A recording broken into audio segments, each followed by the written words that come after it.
నమస్తే. Welcome to I dream. నేను Lakshmi Durga. TDP అధినేత చంద్రబాబు నాయుడు ఆళ్లగడ్డ సభలో కొన్ని వ్యాఖ్యలు చేశారు. అలాగే ఆహ్, అంగన్వాడీల విషయంలో వాళ్ళకి మద్దతు ఇవ్వడానికి వెళ్ళినప్పుడు టీడీపీ, జనసేన మధ్యలో కూడా కొంత సీఎం ఎవరు అనే దాని విషయంలో కొంత వాగ్వాదం జరిగిన పరిస్థితి. సో, అసలు టీడీపీ, జనసేన పొత్తు మధ్యలో ఏం జరుగుతోంది? సీఎం అభ్యర్థి మీద ఎందుకు ఇంకా రచ్చ జరుగుతున్న పరిస్థితి? అలాగే చంద్రబాబు ఏదైతే ఆళ్లగడ్డ సభలో చేసిన వ్యాఖ్యలు ఓవరాల్‌గా ఇదే అంశాలపై ప్రస్తుతం మనతో మాట్లాడడానికి ప్రముఖ రాజకీయ విశ్లేషకులు పురుషోత్తమ్ రెడ్డి గారు ఉన్నారు. మాట్లాడదాం. సార్ నమస్తే సార్. నమస్తే లక్ష్మి గారు. సార్ ఆళ్లగడ్డ సభలో టీడీపీ అధినేత చంద్రబాబు నాయుడు గారు రా కదలిరా పేరుతో సభ నిర్వహించారు. సో, అక్కడ కొన్ని వ్యాఖ్యలు చేశారు సార్. అంగన్వాడీలకు తమ హయాంలోనే జీతాలు పెంచామని గాని, తర్వాత వాళ్ళ అధికారంలోకి వచ్చాక వాళ్ళ సమస్యలు పరిష్కరిస్తామంటూ కొన్ని వ్యాఖ్యలు చేశారు. అలాగే జగన్‌కు ప్రచార పిచ్చి పట్టుకుంది. వైసీపీ నేతలు, వైసీపీ ఎమ్మెల్యేలు దోపిడీ దొంగలుగా మారిపోయారంటూ కొన్ని వ్యాఖ్యలు చేశారు సార్. అంటే చంద్రబాబు నాయుడు గారు ఆళ్లగడ్డ సభలో చేసిన వ్యాఖ్యల్లో 2 అంశాలున్నాయి. సార్.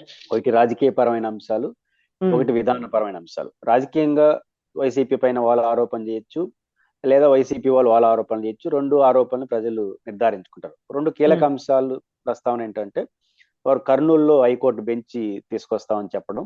హ్మ్. 2 అంగన్వాడీ సమస్యలు మేమైతే పరిష్కరిస్తామని చెప్పడం. ఈ 2 అంశాలపైన మనం విశ్లేషణ చేసుకుంటే, అంగన్వాడీలకు సంబంధించినంత వరకు చంద్రబాబు నాయుడు గారికి 2 రకాల సమస్యలుంటాయి. చాలా హ్మ్. మంది దృష్టిలో తెలుగుదేశం పార్టీ అధికారంలో ఉన్నప్పుడు దాదాపు రూ. 4,000 జీతం పెంచాము. ఇప్పుడు జగన్మోహన్ రెడ్డి గారు రూ. 1,000 పెంచాడు ఈ 4 ఏళ్లలో అనేది వాళ్ళు ప్రధానమైనటువంటి అలిగేషన్ చేస్తున్నారు. ఇక్కడ జనానికి గాని చాలా మందికి అర్థం కానిది ఏంటంటే, అంగన్వాడీలకు గౌరవ వేతనం పొందే వీళ్ళు కేంద్ర రాష్ట్ర ప్రభుత్వాలు జీతాలు పెంచుతూ ఉంటాయి.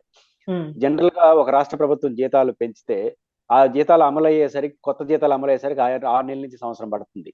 అంగన్వాడీల చరిత్ర అంతా పరిశీలిస్తే జీతాల పెంపు కోసం ఒకసారి ఆందోళనలు, ఆ హ్మ్. జీతాల పెంపు అమలు కోసం మళ్ళీ ఒకసారి ఆందోళన చేస్తుంటారు.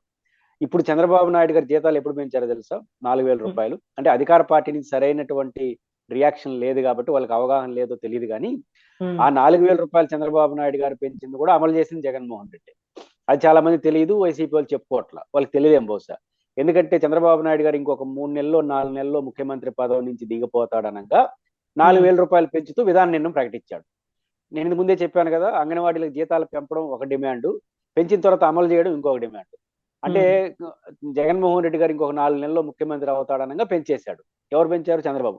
టెక్నికల్‌గా జీవో ఇచ్చింది చంద్రబాబు నాయుడు గారు. అమలు చేసింది ఎవరు? మళ్ళీ హ్మ్. జగన్మోహన్ రెడ్డి గారు.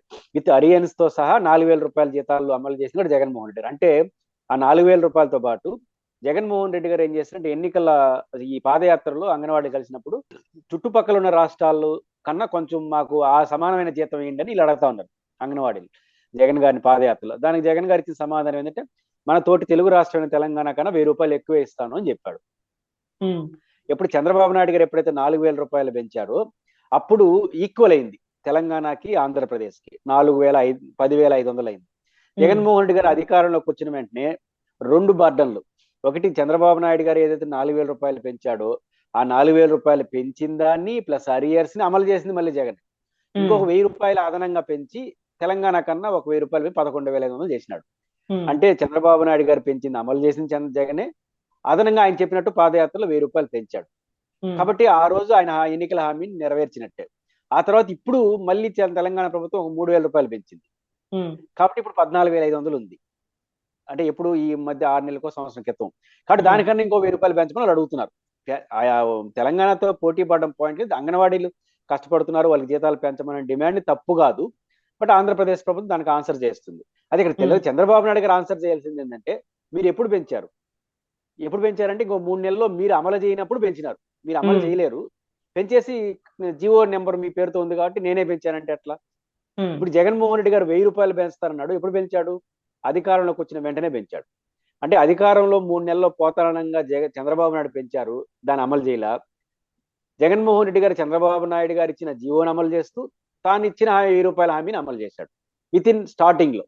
కాబట్టి ఈ దిగిపోయే ముందు అమలు చేసేవాళ్ళు గొప్పోళ్ళా? స్టార్టింగ్ నుంచి అమలు చేసేవాళ్ళు గొప్పోళ్ళా? పైపెచ్చు మీరిచ్చిన జీతం పెంచుగా ఆయనే పెంచుకున్నాడు. కాబట్టి ఇది చంద్రబాబు నాయుడు గారు గుర్తించాల్సిన అవసరం ఉంది. పోనీ ఇప్పుడు చెప్పండి. మేము అధికారంకి వచ్చిన వెంటనే 15,000 జీతం ఇస్తానని. ఎందుకు చెప్పట్లేదు? హ్మ్. వాళ్ళు 14,500 అంటున్నారు. ఇంకో రూ. 1,000 అంటే 15,000 చిల్లర. ఆ 15,000 రూపాయలు మేము ఇస్తాం అధికారంకి వచ్చిన వెంటనే చెప్పగలరా? చెప్పలేకపోతున్నారు, కానీ విమర్శలు చేస్తున్నారు. పైపెచ్చి జగన్మోహన్ రెడ్డి గారు ఇప్పుడు ఎస్మా లాంటిది ఉండొచ్చు, కానీ మనలాగా గుర్రాలతో దక్కించలేదు కదా అంగన్వాడీ టీచర్లని. కాబట్టి ఈ విషయాన్ని కూడా వారు పరిగణలో తీసుకుని అంగన్వాడీ టీచర్ల పైన వారు సహేతుకమైన విమర్శలు చేయాలి. మీరు వస్తే ఏం చేస్తారో చెప్పాలి, మనం ఎట్ట పెంచాము, జగన్ ఎట్ట పెంచి అమలు చేశాడో కూడా ఆయన క్లారిటీ తెచ్చుకోవాలి. ఇది మొదటి అంశం. రెండో అంశం ఏంటంటే హైకోర్టు బెంచి. నాకు అర్థం కానిది ఏంటంటే 3 క్యాపిటల్ ఫార్ములాలో భాగంగా న్యాయ రాజధాని పేరుతో హైకోర్టు న్యాయ స్వభావం కలిగిన కొన్ని కార్యాలయాలు కర్నూలులో పెడతామని జగన్మోహన్ రెడ్డి గారు చెప్పారు. సరే, మీరు ఏకైక రాజధాని అమరావతి అంటున్నారు. ఆ సందర్భంగా మీరు ఏమంటున్నారు? హైకోర్టు బెంచ్ కాదు, హైకోర్టు కర్నూలుకి ఇస్తే 4 జిరాక్స్ సెంటర్లు వస్తాయి, అది అవసరమా అని చెప్పారు. హైకోర్టు ఇస్తే 4 జిరాక్స్ సెంటర్లు వచ్చినప్పుడు బెంచ్ ఇస్తే ఎన్ని జిరాక్స్ సెంటర్లు వస్తాయి? కాబట్టి ఇప్పుడు జిరాక్స్ సెంటర్లే వచ్చి హైకోర్టే వద్దనే మీరు బెంచ్ కోసం ఎందుకు అంటున్నాను. ఆ బెంచ్ గడ ఎందుకు అనవసరం కదా. అంటే హైకోర్టును ఎందుకు వ్యతిరేకించారు, బెంచ్ ఎందుకు ఇస్తానంటున్నారు? కాబట్టి హైకోర్టు ఇస్తే పెద్ద ప్రయోజనం లేదు. లేదా రాజధాని వస్తే రాయలసీమలో నీటి సమస్య పరిష్కారం అవుతుందా? రాజధాని వస్తే పరిష్కారం కాదు, హైకోర్టు ఇస్తే పరిష్కారం కాదు, బెంచ్ ఇస్తే ఏం పరిష్కారం అవుతుంది? బెంచ్ మాత్రం ఎందుకు రాయలసీమకు ఇవ్వడం? కాబట్టి రాయలసీమకు రాజధాని అన్నది ఉమ్మడి తెలంగాణ, ఉమ్మడి ఆంధ్రప్రదేశ్, మద్రాసు రాష్ట్రం నుంచి విడిపోయేటప్పుడే ఆ రోజే డిమాండ్ చేశారు, మేము చెన్నైని వదులుకుంటున్నాం కాబట్టి మాకు రాజధాని కావాలి. అందువల్ల 1956 ఆంధ్ర రాష్ట్ర అవతరణ జరిగినప్పుడు కర్నూలు రాజధానిగా 3 ఏళ్ళు ఉండింది. పైపెచ్చు శ్రీకృష్ణ కమిషన్ విభజన సందర్భంగా ఒక రిపోర్ట్ ఏమిచ్చిందంటే రాయలసీమ ప్రాంతంలో కొత్త నగరం స్వభావం నగరం లేదు, అంత గ్రామాన్ని స్వభావం పట్టణాలు అన్నాడు. కాబట్టి నగరం అన్నది రాయలసీమకు చాలా అవసరం అన్నాడు. విజయవాడ, గుంటూరు, విశాఖపట్నం నగరాలు ఉన్నటువంటి కోస్తాలో కన్నా కొత్త నగరం వచ్చినప్పుడు రాయలసీమకు రావాలి. ఈ 2 కారణాలు ఇచ్చే రాయలసీమకు రాజధాని కావాలని అడిగినాం. ఆయన ఏదో కనీసం న్యాయ రాజధాని పేరనే చెప్పినాడు. హైకోర్టు అంటున్నాడు, కొన్ని కార్యాలయాలు ఇస్తున్నాడు. మీరు అవన్నీ వద్దని, ఇప్పుడు హైకోర్టు వస్తే వద్దని బెంచ్ ఇచ్చి ఏం చేస్తారు? కాబట్టి రాజధాని పట్ల ఒక నిజాయితీతో కూడుకున్న వైఖరిని ప్రకటించారు. వద్దంటే వద్దని చెప్పేయండి. మళ్ళీ ఆ రాయలసీమలో సెంటిమెంట్ ఉంది కాబట్టి నేను హైకోర్టు బెంచ్ ఇస్తాను, ఇవన్నీ ఎందుకు? కాబట్టి హైకోర్టులో వచ్చే లాభం లేని బెంచ్లో ఎట్లా లాభం వస్తుందో చంద్రబాబు నాయుడు గారు చెప్పాలి. ఓకే సార్, అయితే సీఎం ఎవరు అనే విషయానికి సంబంధించి కూడా గతంలో ఎవరెవరు ఏం మాట్లాడారో మనం అన్ని చూసాం కదా సార్. కానీ ఇప్పుడు అంగన్వాడీ సమస్యలకు వాళ్ళకి మద్దతు తెలపడానికి వెళ్ళినప్పుడు ఒంగోలులో కూడా టీడీపీ నేతలు చెప్పిన సీఎం చంద్రబాబు గారు సీఎం అయిన తర్వాత మేము అధికారంలో వచ్చి ఆయన సీఎం అయిన తర్వాత పరిష్కరిస్తామని చెప్పడం, దీనికి జనసేన నేతలు అప్పుడే మీరు ఎలా డిసైడ్ చేస్తారంటే వాళ్ళు మాట్లాడడం, వీళ్ళకి ఇంకా కన్ఫ్యూజన్స్ ఇలానే ఉన్నాయి కదా సార్. ఇంకా జనసేనాని అభిమానించే వాళ్ళు ఇంకా కన్ఫ్యూజ్ లో ఉన్నారంటే వాళ్ళకి ఒక నమస్కారం పెట్టడం చేయగలిగింది ఏమీ లేదు. ఎందుకంటే వాళ్ళు ప్రశ్నించాల్సిన తెలుగుదేశం వాళ్ళు కాదు, పవన్ కళ్యాణ్ ప్రశ్నించాలి, మీ నాయకుని ప్రశ్నించుకోవాలి. కార్యకర్తలు ఎప్పుడు చెప్తున్నారు? ఇంతకు ముందు చెప్పలా. తెలుగుదేశం కార్యకర్తలు మా నాయకుడు అధికారంలోకి వస్తే మేము ఈ సమస్య పరిష్కరిస్తామని జనసేన తెలుగుదేశం కలిసిన తర్వాత ఏ రోజు చెప్పలేదు. నిన్నెందుకు చెప్పినారు? లోకేష్ గారు అధికారిక ప్రకటన చేశాడు, నో డౌట్ చంద్రబాబు నాయుడు గారే ముఖ్యమంత్రి, ఉప ముఖ్యమంత్రి విషయం మళ్ళీ ఆలోచిస్తామని చెప్పినాడు.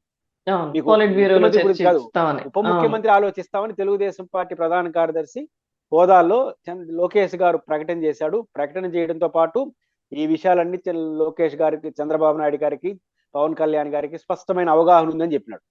మరి పవన్ కళ్యాణ్ గారు కానీ, నాదెండ్ల మనోహర్ గారు కానీ, నాగబాబు గాని, ఇలే కదా వాయిస్ జనసేన అంటే. వాళ్ళు స్పందించలేకుండా కార్యకర్తలు స్పందిస్తే ఎట్లా? కాబట్టి వాళ్ళు స్పందించలేదంటే అర్థం ఏంటి? లోకేష్ గారి యొక్క చేసిన ప్రకటన వాళ్ళు అంగీకరిస్తున్నారు. ఆ విషయం చెప్పాడు, కేవలం నేను చెప్పేది కాదు, మాకు పవన్ కళ్యాణ్ గారికి ఆ స్పష్టత ఉందని చెప్పినాడు. ఏది? ఉప ముఖ్యమంత్రి ఆలోచించడం. ముఖ్యమంత్రి గురించి అవుట్డేటెడ్, ముఖ్యమంత్రి క్లియర్, ఉప ముఖ్యమంత్రి ఆలోచిస్తామని చెప్పాడు. ఆ ఆలోచించేది కూడా మాకు తెలుసు అన్నాడు. కాబట్టి ఇప్పుడు ఏదైనా పవన్ కళ్యాణ్ గారి అభిమానులకు కానీ, జనసేన వాళ్ళకి ఏదన్నా ఆత్మగౌరవం ఉంటే పవన్ కళ్యాణ్ అడగాలి, ఏంటయ్యా ఆయన లోకేష్ అట్లా ప్రకటించేసినాడు, నీ పరిస్థితి ఏంది, నా పరిస్థితి ఏంది, నువ్వు ఆయన్ని అడగాలి. ఇప్పుడు తెలుగుదేశం పార్టీ కార్యకర్తలు అడిగే హక్కు జనసేన కార్యకర్తలకు లేదు. ఎందుకంటే వాళ్ళ ప్రధాన కార్యదర్శి చెప్పిందని వాళ్ళు చెప్తున్నారు, దాన్ని ఖండించలేదు వీళ్ళెవరు. ఖండించినప్పుడు లోకేష్ గారు చెప్పింది కరెక్టే కదా. కాబట్టి జనసేన అభిమానులు ఎవరన్నా ప్రశ్నించదలుచుకుంటే వాళ్ళ పార్టీ ఆఫీసులో పవన్ కళ్యాణ్ గారినో, నాదెండ్ల మనోహర్ గారినో, నాగబాబును ప్రశ్నించాలి. లేదు మాకు ఇది చాలు అనుకుంటే మంత్రో గింత్రో ఏదో అనుకొని అడిగి చాలు అనుకొని మీరు కూడా జిందాబాద్ చంద్రబాబును కొట్టాలి. అంగన్వాడీల దగ్గర కూర్చుంటే ఆఫీసులో కూర్చొని మాట్లాడాల్సిన సమస్యది. పవన్ కళ్యాణ్ ఆఫీసులో కూర్చోవాలి, అంగన్వాడీల దగ్గర కాదు జనసేన అభిమానులు. కాబట్టి ఇంకా కూడా వాళ్ళ భ్రమలో ఉన్నారంటే వాళ్ళ చేతులు ఎత్తి మొక్కడం తప్ప చేయగలేదు.